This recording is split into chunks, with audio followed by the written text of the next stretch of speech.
Hello friends, good morning, welcome back to the new blog. কেমন আছো সবাই? নিশ্চয়ই ভীষণ ভীষণ ভালো আছো। আমিও বেশ ভালো আছি। আর আজকে নিয়ে চলে এসেছি তোমাদের জন্য সম্পূর্ণ একটা অন্যরকম ব্লগ। আজকে কোনো কাজের ব্লগ নয়, আজকে নিয়ে এসেছি একটা রেসিপি ব্লগ। তো রেসিপিটা খুবই সিম্পল বাট অসাধারণ। তোমরা অবশ্যই ট্রাই করতে পারো, বাচ্চাদেরকে বড় সবারই খুব খুব খুব ভালো লাগবে। তো চলো রেসিপিটা শেয়ার করা যাক। আর যদি ভিডিওটা তোমাদের ভালো লাগে অবশ্যই লাইক কমেন্ট করতে একদম ভুলবে না, আর সাবস্ক্রাইব করতে তো একদমই নয়। তো ফ্রেন্ডস, আজকে রেসিপিটা হচ্ছে সোয়াবিন আলুর তরকারি।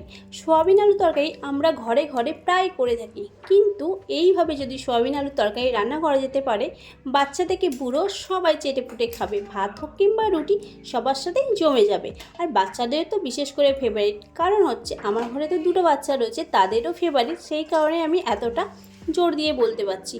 তো চলো বন্ধুরা, আর দেরি না করে রেসিপিটা চটপট শেয়ার করা যাক। তো আমি এখানে বাটিতে মিক্স করে নিয়েছি সমস্ত কিছু মশলার উপকরণ। আর কী কী নিয়েছি সেটা আমি স্ক্রিনে দিয়ে দিচ্ছি। আর এখানে আলুটাকে সিদ্ধ করে রেখে নুন হলুদ মাখিয়ে কড়াইয়ে দেখো অল্প তেল দিয়ে হালকা আঁচে আলুটা বেশ কিছুক্ষণ একটু অল্প করে ভেজে নিতে হবে। বেশি কিন্তু ভাজলে চলবেই না একদম। তো দেখো আমি আলুটা একটু লাল লাল করে ভেজে নেব।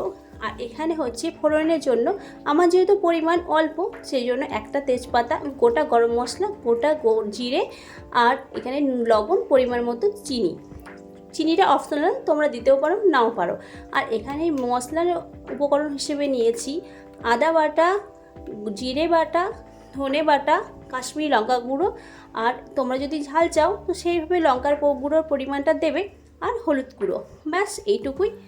তো আলুটা দেখো আমার খুব ভালো করে ভাজা হয়ে গেছে। তো আমি এবার আলুটাকে তুলে নেব। আলু কিন্তু একদম বেশি ভাজা চলবে না।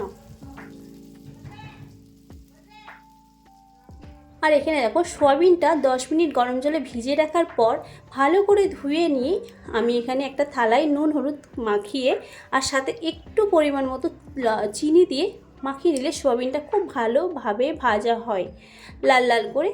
তো আমি সেইভাবে সব কিছু উপকরণ দিয়ে সোয়াবিনটাকে খুব ভালো করে মিক্স করে নিচ্ছি। তার একদম জলটা নিগড়ে নিতে হবে।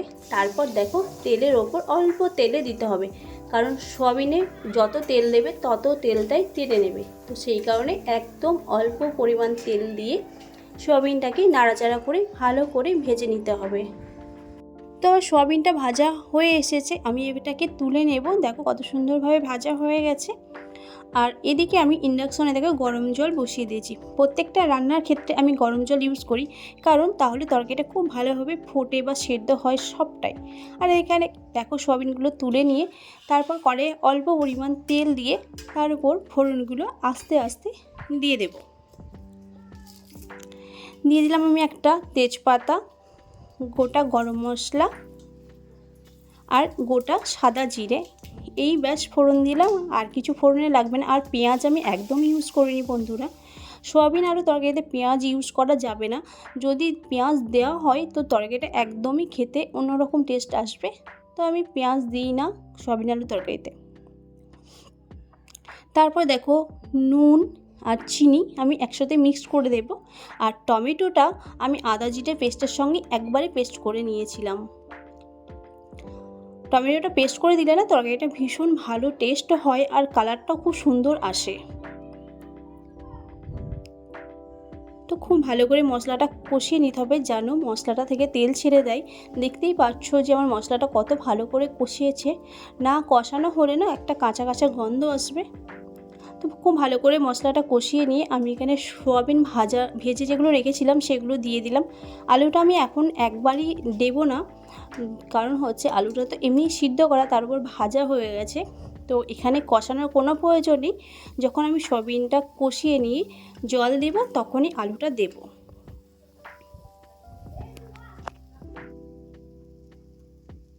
তো সোয়াবিনটা দেখো আমার কত সুন্দর কষানো হয়ে গেছে, খুব ভালো করে কষানো হয়েছে, আর খুব সুন্দর একটা গন্ধ উঠেছে।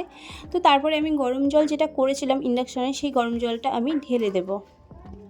তোমরা তোমাদের পরিমাণ মতো জল দেবে, যেরকম গ্রেভি রাখতে চাও কি ঝোল রাখতে চাও সেই রকমভাবে জলটা দেবে পরিমাণ মতো।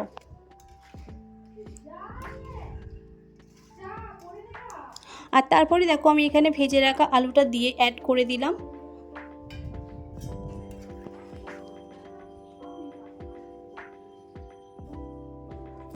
এখানে আলুটা অ্যাড করে দিয়ে যদি লবণের প্রয়োজন হয় তোমরা একটু দেখে নিও, তাহলে পরিমাণ মতো নুনটা দিয়ে দিও। তারপরে ঢাকা দিয়ে ব্যাস 5-7 মিনিট একটু ফুটতে দিলেই গরম গরম সোয়াবিন আলুর তরকারি রেডি। তো বন্ধুরা, তরকারিটা তোমরা তো অবশ্যই বাড়িতে ট্রাই করবে, আর ট্রাই করে কেমন হলো সেটা অবশ্যই কমেন্টে জানাতে একদম ভুলবে না। তো চলো, আমার তরকারিটা কমপ্লিট হয়ে গেছে, আর আমি এখানে একটা পাত্রে ঢেলে নিচ্ছি তরকারিটা। ব্যাস, ধনেপাতা দেওয়ার কোনো প্রয়োজন নেই, তাহলে এই গন্ধটা একদম থাকবে না। তো দেখো তরকারিটার কালারটা কত সুন্দর এসেছে।